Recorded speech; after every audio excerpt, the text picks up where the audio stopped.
You ask Tiger to calculate.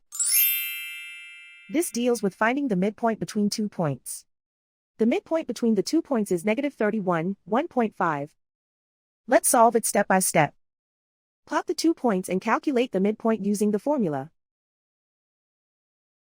The coordinates of point 1 are, x1 equals 14, y1 equals -5.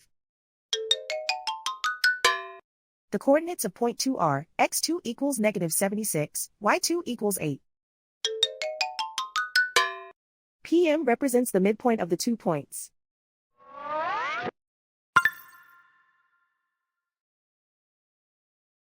Use the x values in the midpoint formula to find the midpoints x. x1 equals 14.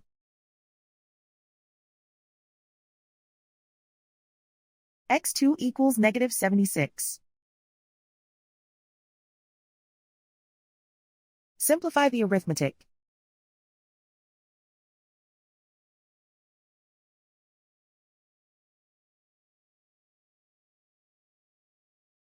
Use the y values in the midpoint formula to find the midpoints y.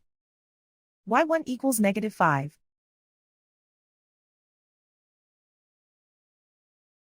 y2 equals 8.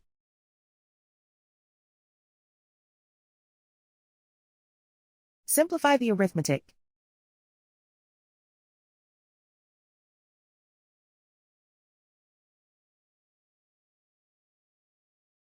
And so, the midpoint is -31, 1.5.